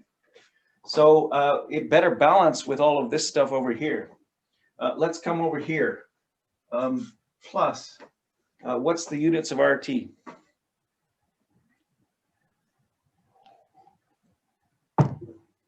So far, so good. That's seconds. And boy, that's fortuitous, isn't it? Because physics is a strongly typed language. I love saying that. Physics is a strongly typed language. If you have seconds over here and you have plus seconds over here, well, this units better match with this units, or the variables don't match in their data type. The types of those symbols don't match. You know, I could take this and I could subtract it off over here, which is usually what people do. They say movement time equals task time minus reaction time. So Fitt's law is often posed as saying movement time equals this expression, where reaction time has been shifted over here. Good, but let's keep going. Nothing up my sleeve. What are the units of this thing here? Here's where it depends if you live in Britain or if you live in Canada. And a toast to Prince Philip, His Royal Highness, the Duke of Edinburgh. But, you know, there can be different systems. So we could do feet, but we won't. We'll do meters. It could be CGS, it could be centimeters. But let's choose to do this expression in MKS. So up here, we have meters. You know, it'll be some fraction of a meter. We find it very hard to reach more than a meter. But A is divided by W, meaning that this equation applies even if you're working with a lever. If you're trying to target something with a very long pole, the distance that you can move is much larger than a meter, but this equation will still hold because you're scaling the tolerance to the distance. So what's the units of the tolerance? Width? I'll take that. I'll take the first one off. Meters. Okay. And so what's the dimension of meters divided by meters?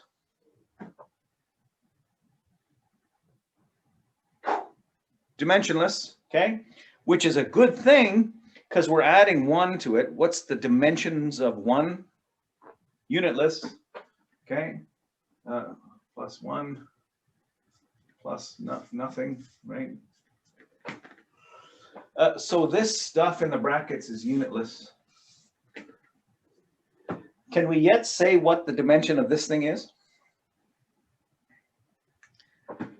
Warning, this is a trick question. Warning, this is a trick question. Warning, this is a trick question.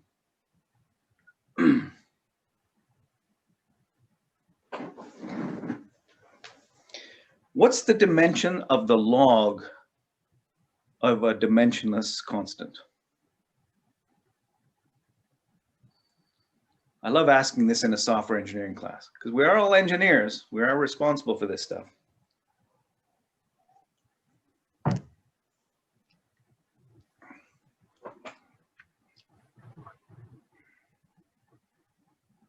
So now I get to be an electrical engineer. No, I'm building amplifiers. I don't know what kind of engineers do that. I think that's still called electrical engineers. It's not computer engineers. But if I build an amplifier, it has an input, it has an output, and they have data types, right? The volume or the power that's coming in. Power going in, it's going to change, and there'll be different power coming out. It's going to be the same signal, but different characteristic. How do I measure the performance of that amplifier?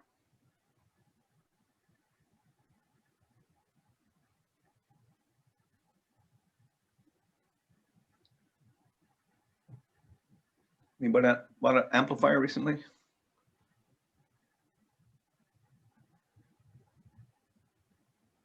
Why should I pay more for this one than for that one?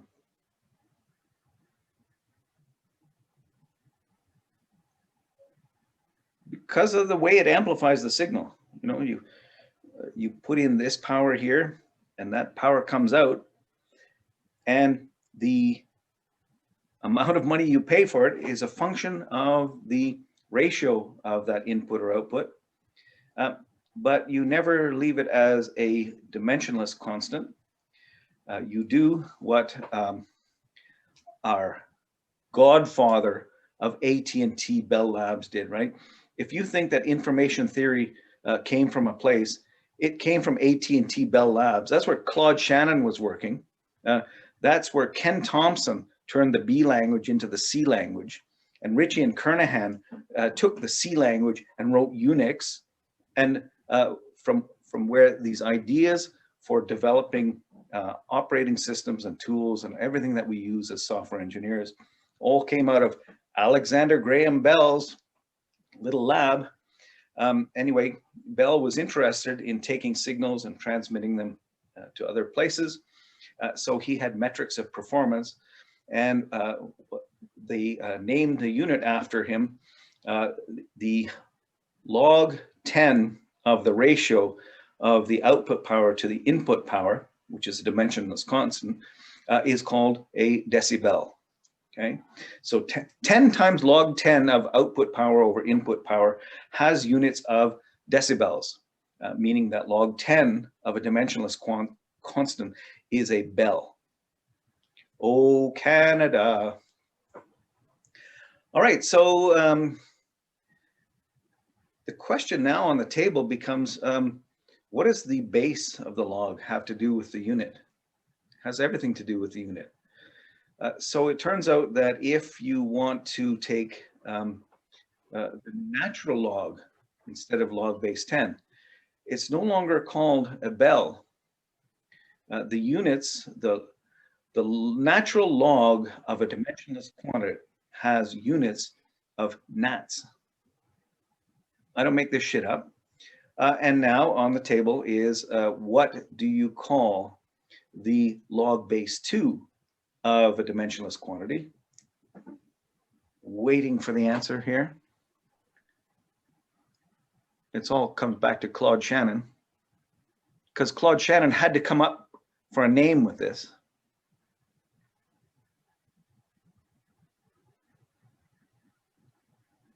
Shannon's is a good one. You did not call it Shannon's.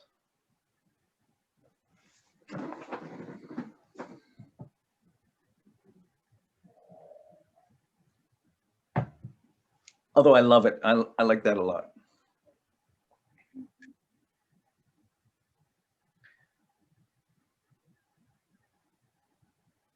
Shenanigans. That's even funnier. Anyway, Shannon quickly realized that you're basically measuring the chance or probability of things happening. That, in fact, on a previous screen, I had error rate. The error rates are dimensionless quantities, but you want to quantify them in terms of information theory. That when you think about chance of something happening, it all comes down to basically a coin flip. That if you take a coin, which the English call a bit, shave and a haircut, 2 bits. A bit is a coin, and you can flip a coin, and it has 50-50 probability. Log base 2 of 50-50 chance is 1 bit, and that's why he called it bits. So log base 2 of a dimensionless quantity has units of bits. Phew. Now let's go back to the board, and we just say, well, the base is actually arbitrary. So Shannon had chosen log base 2. So Fitz did the same. So now if I take these and I just, wherever you see a log, I just say, okay, we're doing log base 2. But it really doesn't matter. It's still a straight line. If I do log base E or log base 10 or log base 7 or log base 2, you still got a straight line. It's just a constant that gets introduced.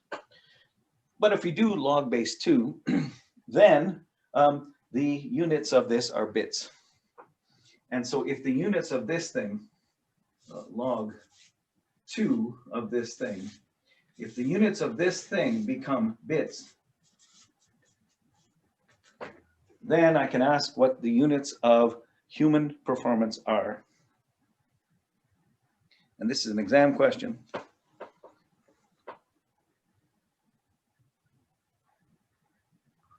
Stephen, it's all multiple choice. The questions are all here. I've been busting my ass making up final exam questions. There they are. Still have to type these in. There's going to be quite a few of them. There, I've shown you the final exam.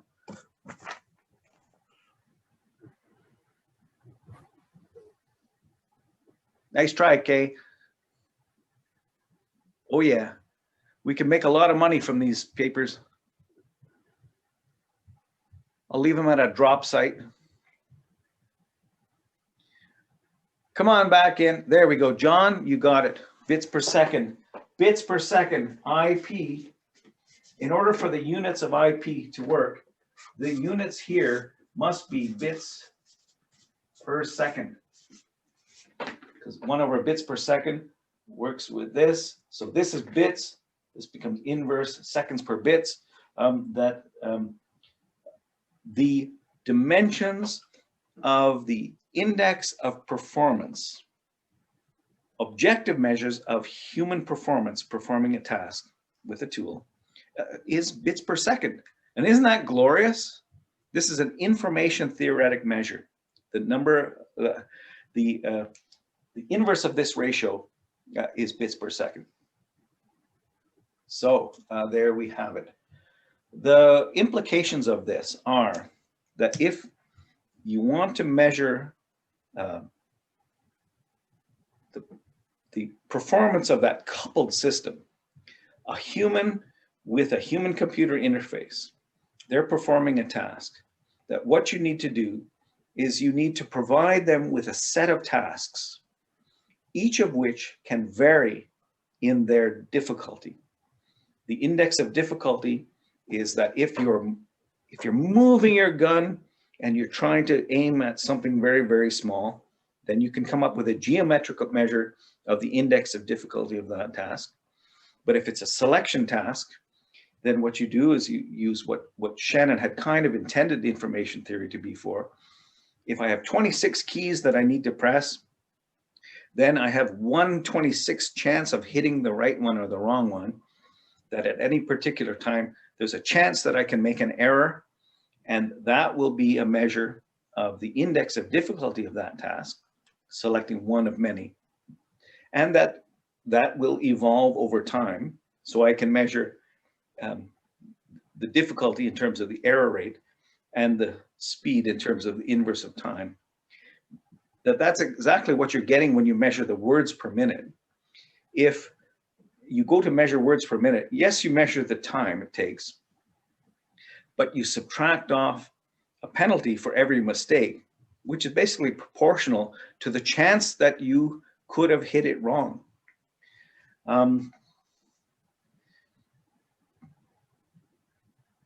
Does this sit with a nice visceral sense in you? Probably not. It never does. The thought that movement and selection can both be tied to units of bits. So let me try to assuage any problem that you might be having with that. Let me construct a task, right? So if here I give you a starting line and I ask you to move a distance A to a target with width of W, what is the index of difficulty of that task? It's what I had on the previous board.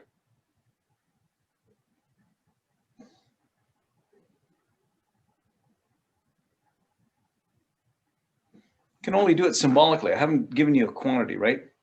It's log base 2 of A over W plus 1.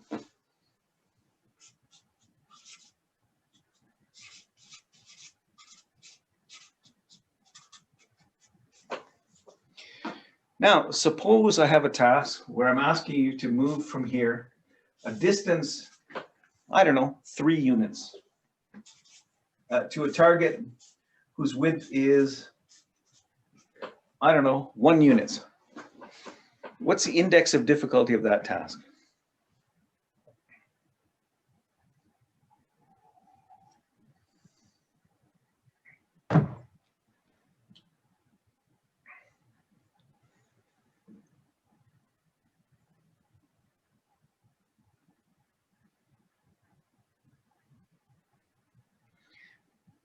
What's the units on that, Trevor?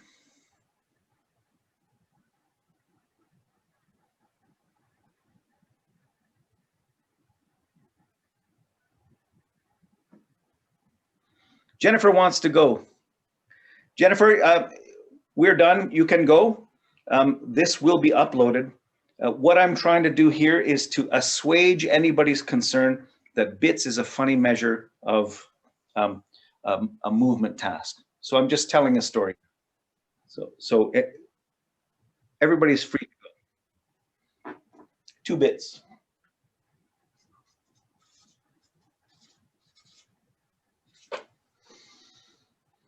What if I make that task a bit harder? what if I ask you to move a distance 7 units?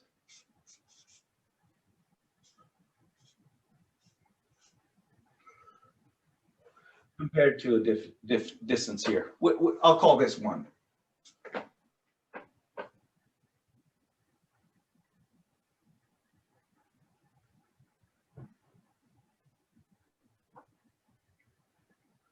The reason I have to, I could call it 2, but I have to move it out here. 3 bits. So if I keep cutting this thing in half and half and half, what happens to the index of difficulty in terms of number of bits?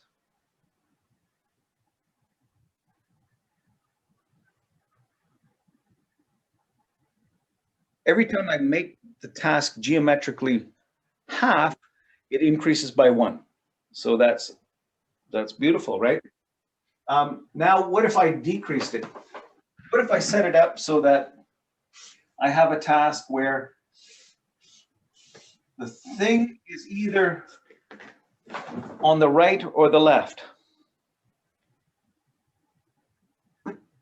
What happens in the geometry of this situation is it becomes like a coin flip, that I have 50-50 chance of performing it correctly.